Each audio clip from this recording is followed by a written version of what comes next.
Good evening and welcome. Thank you for attending in person and by Zoom. As Ann said, I'm Cathy Nelson. I used to work here at the library and retired or graduated, however you think of it.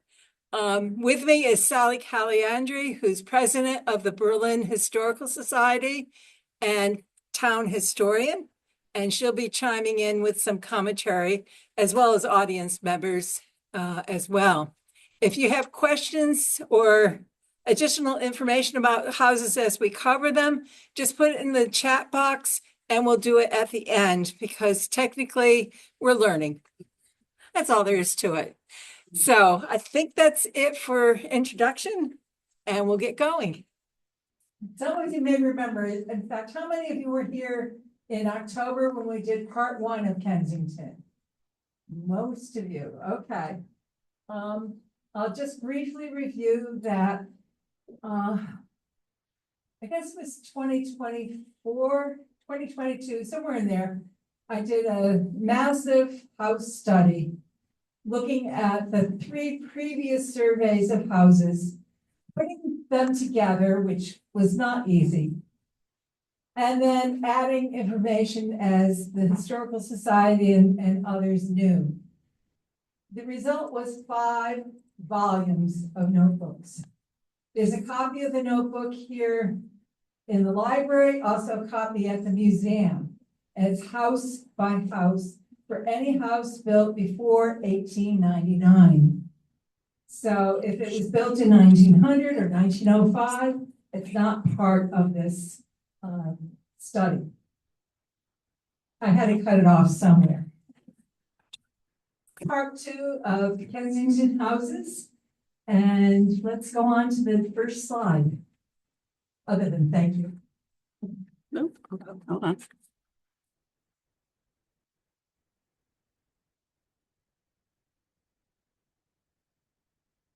All right, so I said that I combined 3 previous studies, the 1934 WPA, which is part of the state library databases, a 1935 150th celebration of the town. That was only a list.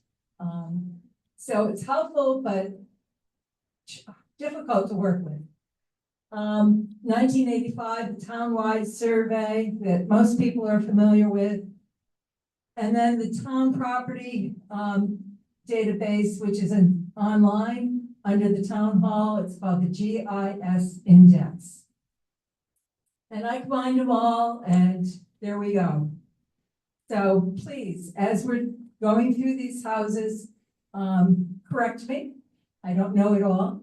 And if you've got additions, we'll try to do that too. And on we go.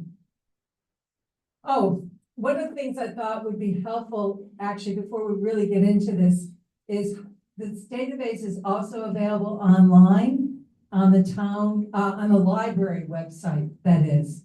So this is the first screen of the library website a couple of weeks ago when I did this. It will look a little different because they're highlighting different programs now. But across the top, you'll see, yes. Right there. In a red block, it says the word about. If you were looking for this database, you would click on about and click.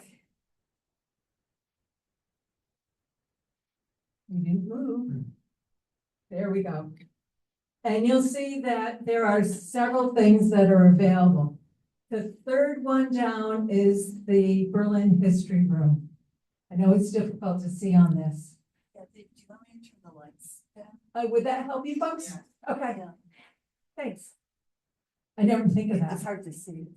Well, it's hard to see anyway, to be honest. And I do have printouts if anyone wants. Is that helpful? Okay. So under the word about, the third line down is local history room. You click on that. And you get a whole bunch of things that you never knew existed. Under historical resources, which is about third to halfway down. And the fifth one down from there is Berlin Buildings and Houses. And that's where you want to click. It's organized by street. I'm a librarian, so it's alphabetical. And then by house number. So it's not 1 Lakeshore Drive, it's Lakeshore Drive 1. Okay? All right, on to the real enchilada here. Our first house. When we ended last in October, I put a mark on my my printout, and this is exactly where we left off. So, Grove Hill. This is a 1736 house, federal style, and it was owned by John Norton, and I believe still in the Norton family. If you remember, you guys are old, you remember Frances Norton, who worked at Peck Memorial Library? She and her family lived in this house. They had a well into the 20th century. It was a long time before they got water supply. Does anyone have anything else to add? All right. Next, 84 Grove Hill, a little bit newer house. We don't really have any information about it other than it was built supposedly in 1870. Let me mention about dates. I put down the earliest known date associated with the house. Doesn't mean it's true, but it's the earliest one that was linked to the house. All right. On to 98 Grove Hill. Again, we don't know really very much about this house. 1884. On to Harris Road. This was the Pond School, which is at the turn of the century meaning 1900. It closed in 1910 when KGS, Kensington Grammar School, opened. And during the 50s, apparently it was the red and white store. Some of you may remember that part.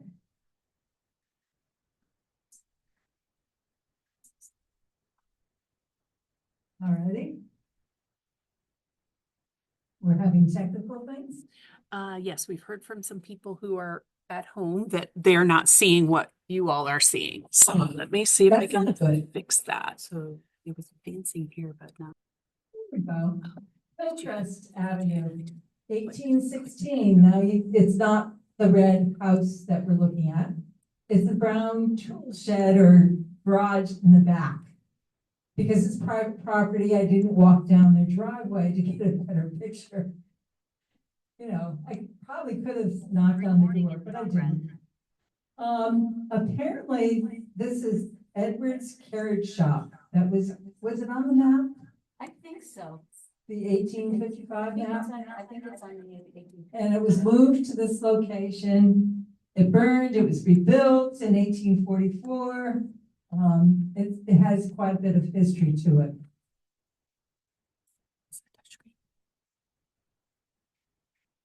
On to the next. Oh, is that it there? Yes. Okay. Also on Hillcrest Avenue, this house was built in 1880. And on to Hotchkiss Street. 57 Hotchkiss Street. This is an Italian villa style house. Newton Woodruff and his wife Jane. A lot of times we don't know main names of women. We only know them as a married couple. And I love the cupola type structure on the roof there. On to the next. 107 Hotchkiss Street. This is the Kensington Methodist Church, Gothic style, built in 1893. In the 1893 to 1895, several churches were built. 3 churches in East Berlin, and then this one here. Yeah, sorry. Okay, hopefully that fixed it. Next. On to the next. I think we're going on to Kensington Road. We'll be there in a minute. Okay. Let's fix one thing and something else. We hit traffic going there. At least the underpass doesn't flood anymore. Kensington Road. All right, this is 1700, the oldest one we've seen so far tonight. And I'm going to pass the mic over to Sallie because this is her neighborhood. I was lucky, about 30 years ago, my mom wrote down what she remembered of traveling Kensington Road, and she was born in 1909.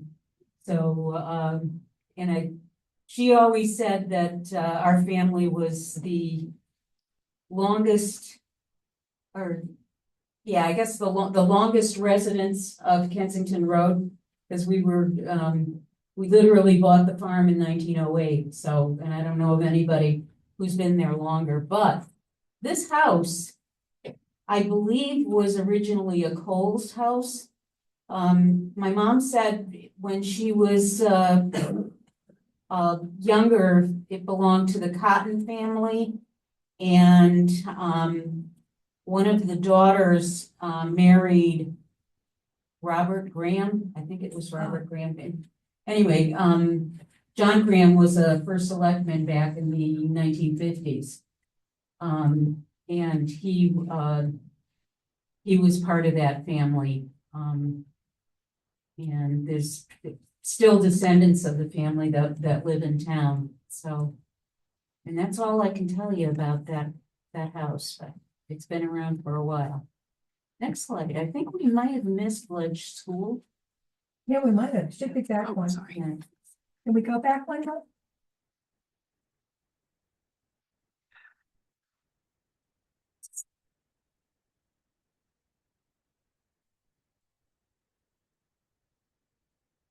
It's a big one. That's ahead.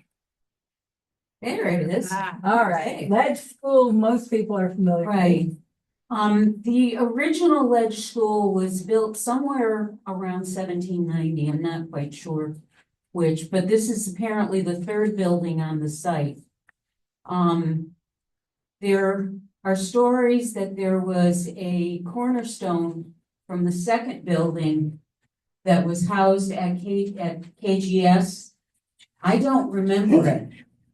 But it was apparently in the Grove Hill side, the Grove Hill entrance.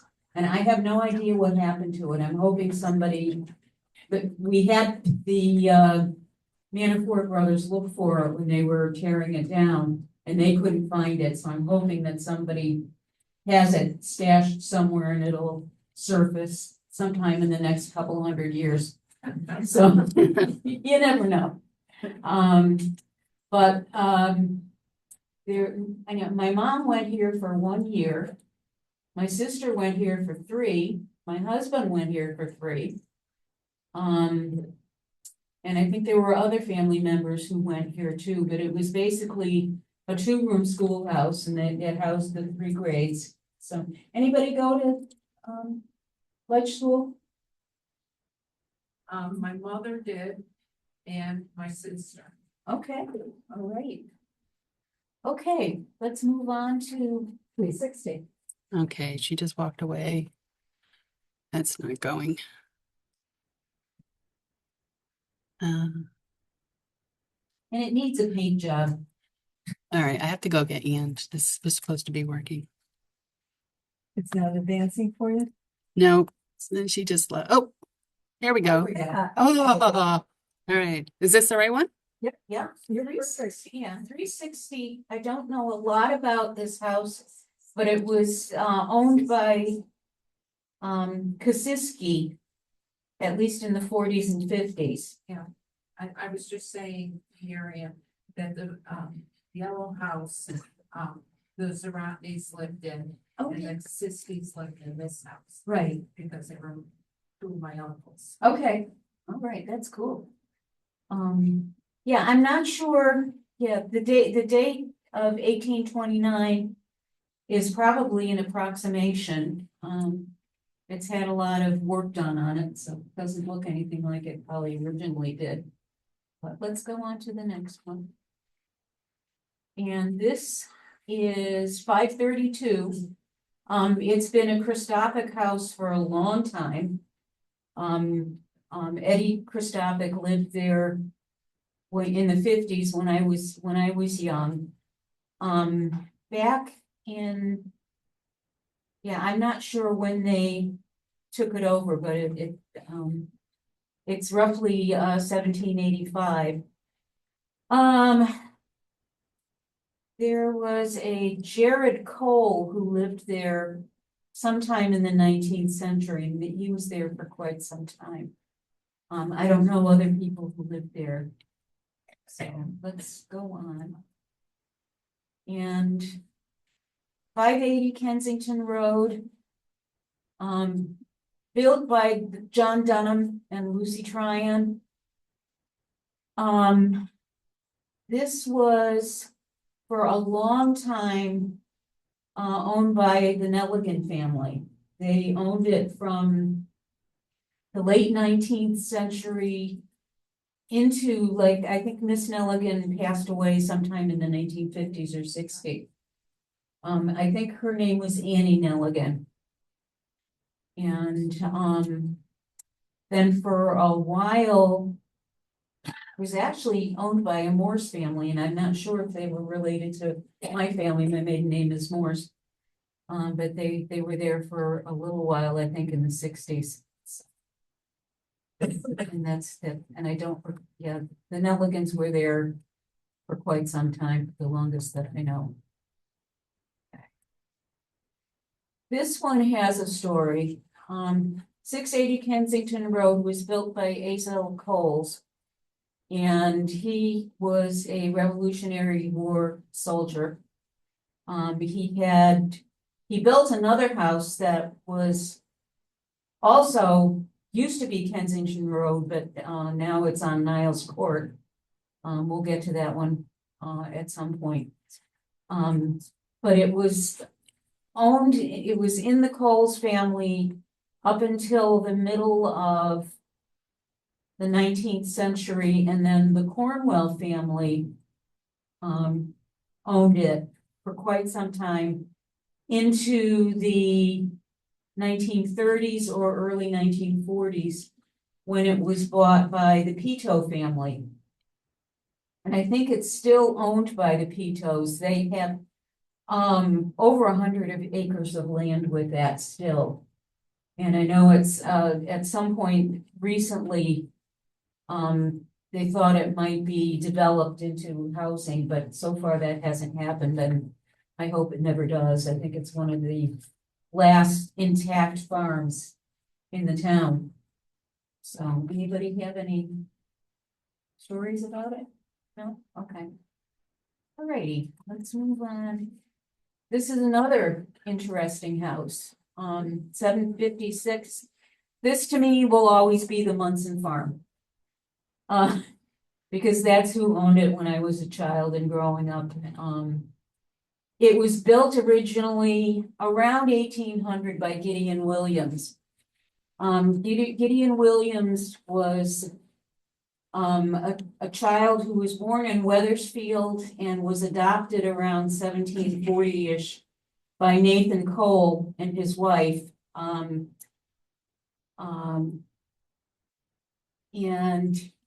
Patience Graham was his wife, was Gideon's wife.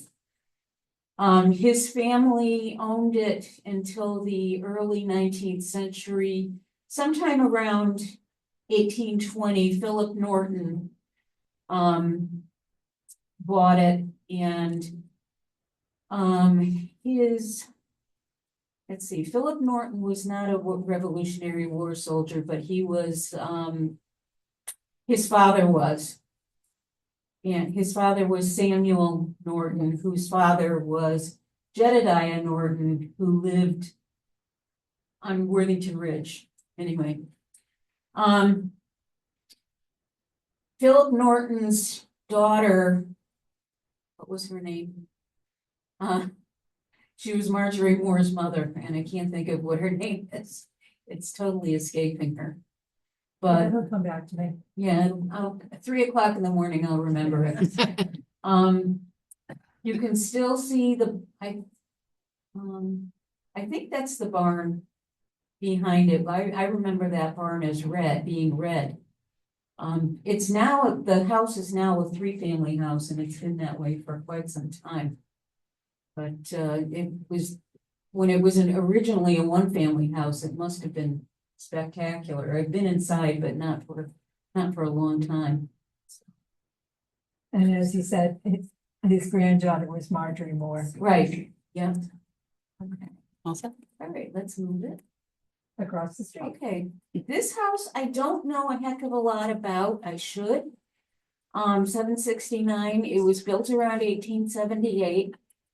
My mom remembered the Chaponi family living there in I think the 30s. And all she said was, all she remembered about it was they had a lot of kids. So that's all I know. I think the Crooks family lived there in the 50s when I was growing up. So, and I don't know much about them. So, okay, let's move on to, this house has changed quite a bit, 859 Kensington Road. It's now a totally different color and it looks really nice. I think it was originally a Dunham house. And, Theodosia Dunham comes to mind. She married a Bingham, and I think he was killed in the Civil War.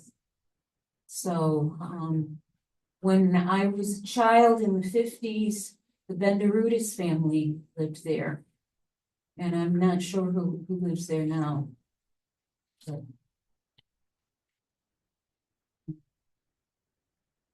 this is, the Isaac Norton, I believe, built it. And then, Barnabas Dunham lived there for quite a while. Barnabas Dunham owned a mill down on Tollgate Road, which in those days was just a walk down the hill. Before the railroad tracks were built. And, he lived there he might have died in that house. I mean, he lived there for quite a while. He was, one of the wealthiest men in town. And he had a son, named, William, and I'll get to him in a minute. Back in the 30s, Horace Wilcox and his family moved in, and they were there until, I think the 70s when, Horace's wife Fern, passed away. Their land went all the way back to Hatchery Brook. And I used to walk down there a lot when I was a kid. So, and the real name of Hatchery Brook is Blue Hills Brook. And something that's dated in like the 1740s that they called it Blue Hills Brook. But now it comes from the fish hatchery, so we call it Hatchery Brook. Okay. Next one. The Christophic House, which will always be the Christophic House to me.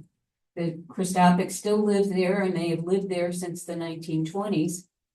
The house was built by William Dunham and Nancy Peck, and their son, Norris Peck Dunham, lived there until he died in the early 1900s. I'm thinking 1903, but don't quote me on that. Norris never married, and when he died, the farm was sold, and it had a couple of owners. I think a Ginsburg family, McMahon family, and then in the 1920s, the Christophics came, and they've been there ever since. So, next slide. Oh, wait, I know this one really well. It was, I had a heck of a time tracing all the way back to who built it. I grew up in this house, so if you don't know that, so. And it's now blue. My son lives there now, and his son is the 5th generation to live there. So, Nathaniel Cole built it in around 1770. He would have been around 21, 22 years old, and he probably got married right around that time. There are reports of another house on the property, and if you look at the driveway and go figure straight back, there used to be a barn there back when I was a kid. And I think that was the location of that older house, which could have dated back to like the early 1700s. I can't prove it, but that's the next thing I'll be working on. My grandparents, as I said, they bought it in 1908, ran a farm. They had cows. My grandmother said at one time they had 500 chickens. I don't know how they did that. I remember chickens. We used to have like 25 or 30 up until I was like 10 years old. And, my parents bought it from my grandparents, and then, I bought it from my mom, and raised my family there. And as I said, my son lives there now. So, the pine trees you can see in the front were planted by my grandfather. They're gone now, and I'm just as glad they're gone, because they probably would have landed on the house in a windstorm. But it was a nice place to grow up. Very nice. So, okay, let's move on. And that's a picture of it in the 1930s. So you can see the horse chestnut trees grew to be huge, and but we ended up having to cut them down. So anyway, that's that. And Maple Street. Okay, Cathy, I think I'm going to send this back to you. Everything I know is on the top there. 37 Maple Street, 1885 was built. Where's Maple Street? It's off of Main Street. Off of Main Street. Oh, Main Street, Kensington. Yeah. It's wonderful having 2 main streets in town. If you're out of town, it gets confusing. All right, next, I'm going to pass this back to you. Okay. Okay. This is that Niles house I was telling you about that was also built by Asa Coles. The address used to be Kensington Road. And it was, I'm not sure how long it was in the Coles family. The Coles family had a huge amount of land. And it went from, like, say, Ledge School. I have a feeling Ledge School was built on Coles property, because Ledgecrest was part of Coles property. The Pito house on 6080 was Coles property. And it went all the way back to Kensington Congregational Church. There were 2 brothers, Samuel and Daniel, who came from Farmington, and they had all this property. So, I think anybody who's been in town for 150 years probably have Coles in their ancestry. But the back in the 30s, before my mother talked about there being a family named Witham who lived there in the 20s and 30s, and they were market gardeners, which to me is like a truck farm, where you sell vegetables and stuff. Not heavy on the animals, but heavy on the vegetables. The Bergstrom family owned it in the mid-30s into the 40s, and one of the Bergstrom children married Roy Niles, who used to run Berlin Auto Sales. So if for those of you that I remember. Really, really old. There's a connection, but now the address is Niles Court, and I think that's the only house on it. So, okay. Now. All right, across the street from the old library, 75 Peck Street. This was Marjorie Moore's house. Wrong house. Yep, farm. Can we go back one? Oh, I'm sorry. Yeah. That was me, sorry. That's all right. My notes say. All right, Marjorie Moore's house. Fortunately, I wrote down her parents were Roswell Moore and Henrietta Norton. Roswell was a businessman. He was a postmaster in the 1880s.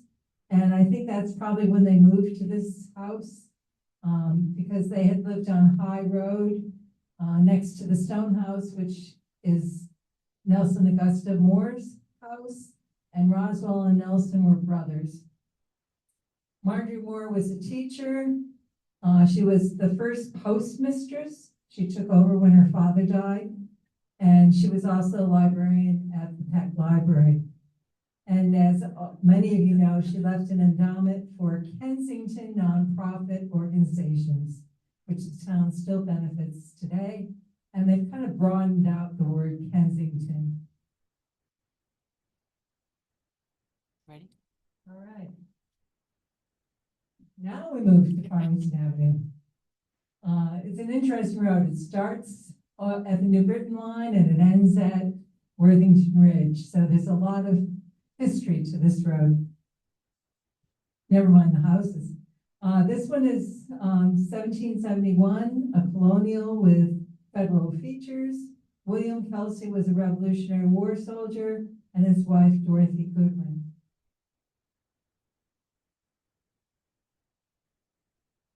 97 Farmington Avenue, all I know is it's 1850 in a colonial style.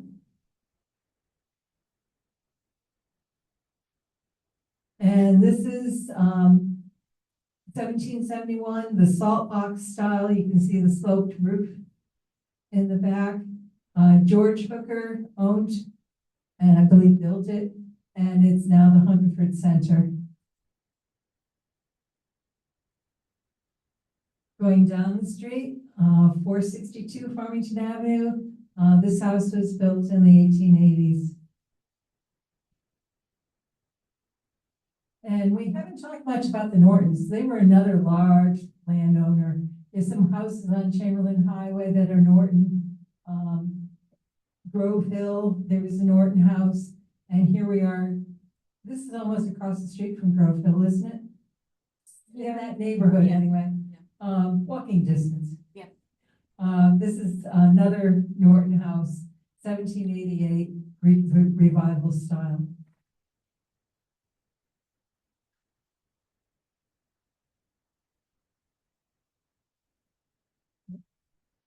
Did I miss it? No. Look too many pages. Yeah, I flipped too many pages. This is a neat house. I like looking at it. An Italianate style, 1855. And it just still looks like it probably did in 1855. 1871, that's all I know about this one. And 1920, Dr. Goodwin and his wife, Marion Williams.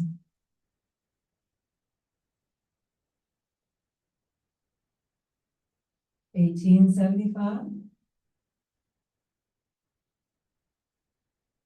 1897, a Victorian style.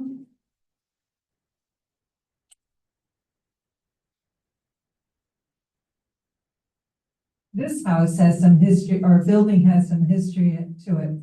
It was built in 1888 as a chapel for the Italian brickworkers from the Kensington Congregational Church. That continued for several years. And then the tab, I never remember Total Abstinence and Benefits Society. It was home to, oh, it's had a lot of names. I think it's Headmasters now, yeah. It's been a store. I think, It was a dry cleaner. yeah, it was a dry cleaner. An insurance company as well, Really? okay, yeah. I think a real estate company. Yeah, I think St. Paul's Drum Corps, was housed there for a time early on.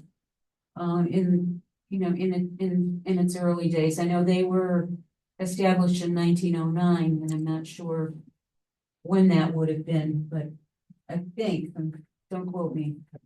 Anyway. Next. Okay. And this is a photo from the church archives showing it as a chapel.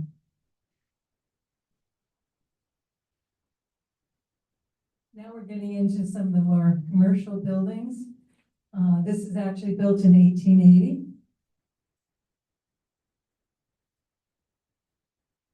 And this one's another one now, 1879. I think it's probably been a tavern or inn of Yeah. some kind, because it was right next to the railroad Right, depot. yeah, So, I think it, huh?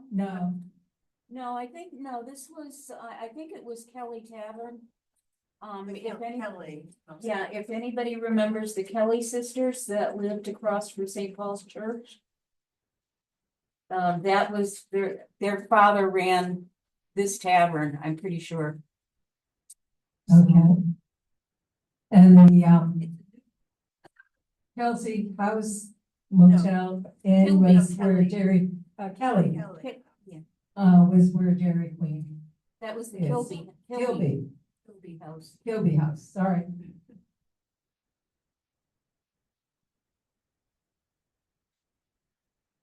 Joel's, now a hair salon. Was this the fire station? Yeah, originally. Oh, the first Kensington, fire station.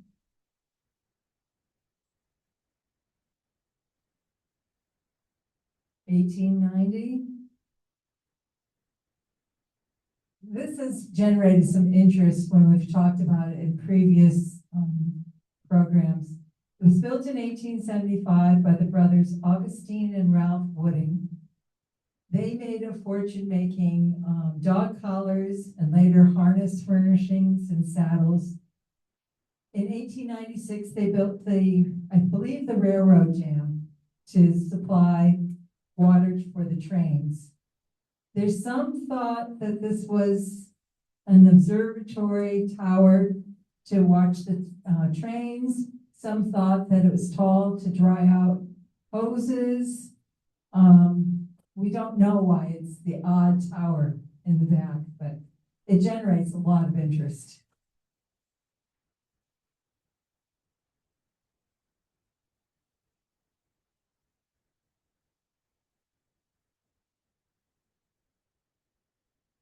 This is one of those where even the town said 18th century.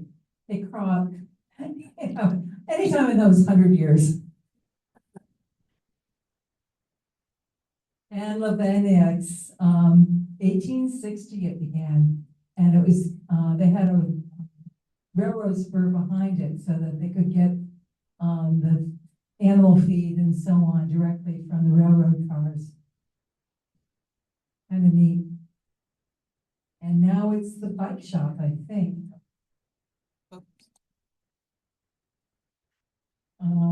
Where'd I go? Across the street, 1890. Uh-oh. Nope. Oh. Oh, I am. Hold on. I was hitting the wrong button. I'm sorry. Okay. And now, It's a little bit. there we go. All right. Did you want to go back to Lebanix? No, I think we're okay. Okay. Across the street, 1890. And, oops, 946. 1890, okay. And then 958 is also 1890.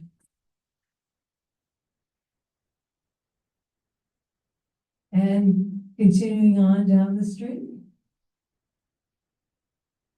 Oh, another one? yeah, 1895.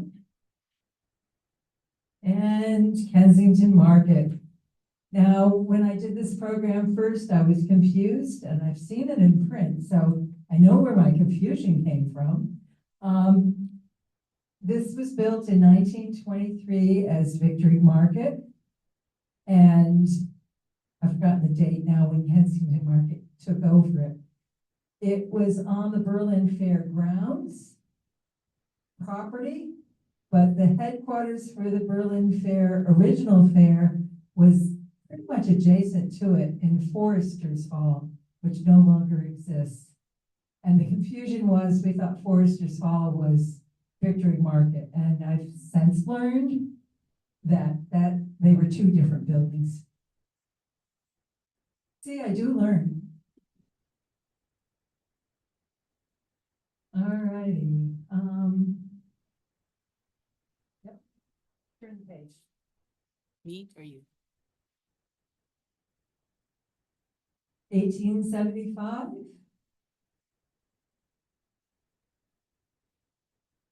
And 1775. We're coming into the quieter section. I think we've gone past Bridge Cemetery. Almost. Probably, yeah. Yeah. 1878.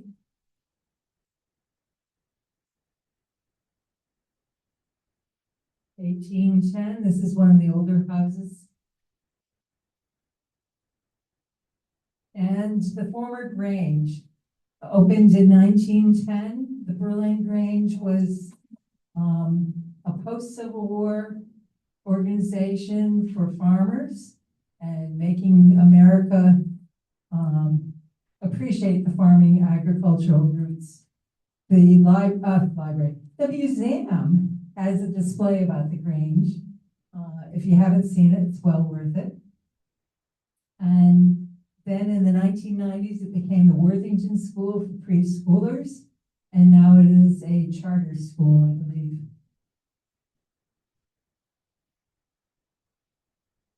Moving on to Main Street, Kensington, 1883, paper goods factory, a mill site since the early 1700s, and in 2010, it became the condos Sherwood Falls. Did anyone work at the paper goods factory or Sherwood Industries? My grandfather worked there. So did mine. Grandfather? Mother? Okay. A lot of history there.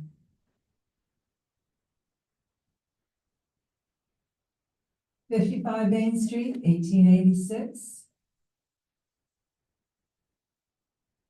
73 Main Street, 1895.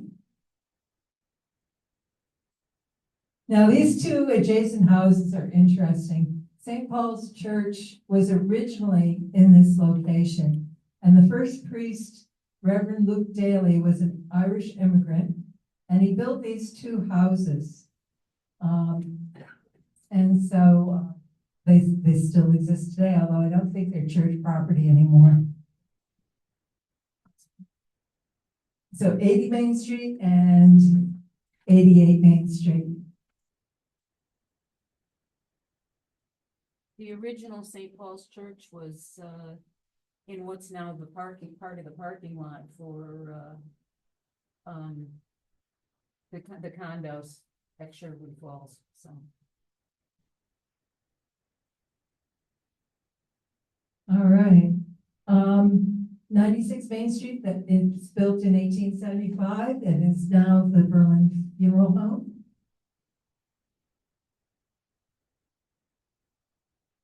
(124) Main Street, built in 1875.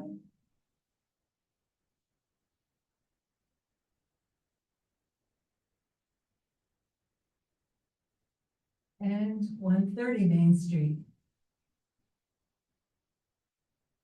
On to 289. This is the house next to the old library, the museum today. The Milo Hotchkiss house with the, it's Italianate. Milo Hotchkiss was an abolitionist And his house is documented as a stop on the Underground Railroad. He was a painter and he was also a school visitor, which meant that he was in charge of the Kensington schools. His daughters donated the land for the 1901 library that was built.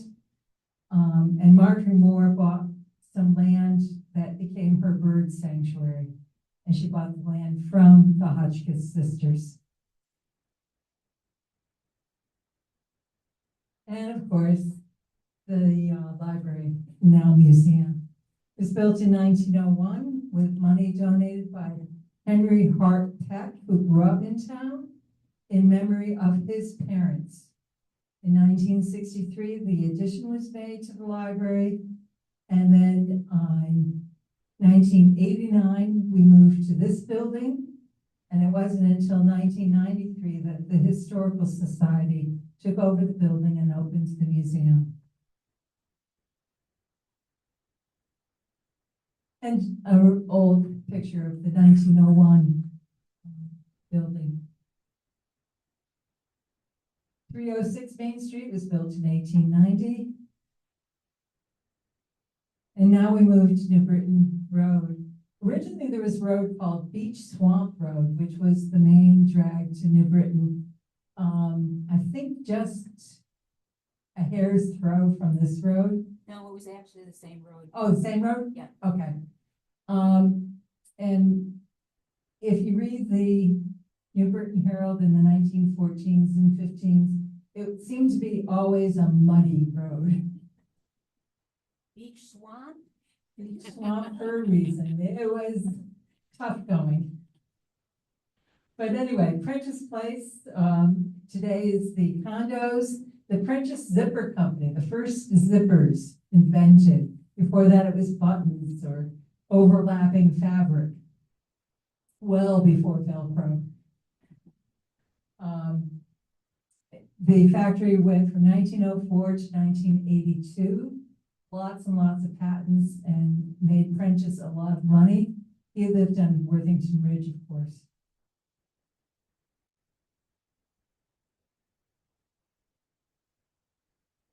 There's a number of old houses on this street. 1895, this is a Victorian. 444, this was built in 1853. And 450, this was even older, built in supposedly 1700, but we don't have a builder for it or anything.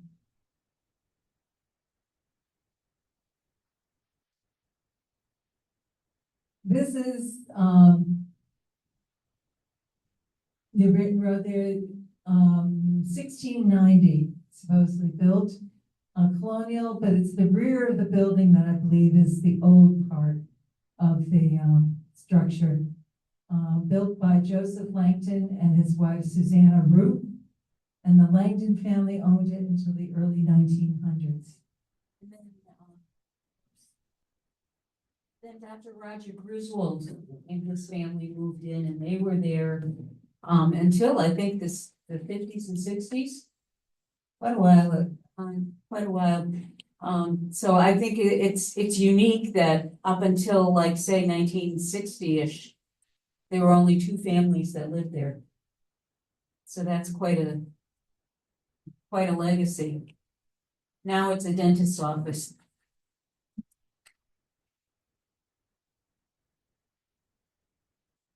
Okay, 477 New Britain Road, built in 1885, the Victorian, owned by the Hubbards.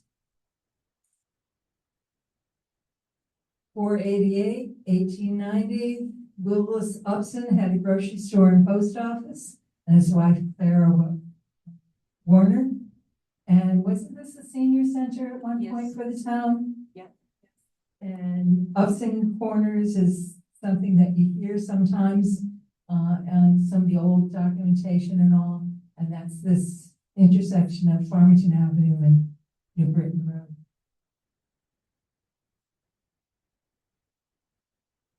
.500 New Britain Road, a Victorian. 505, another Victorian. 512, built in 1880. And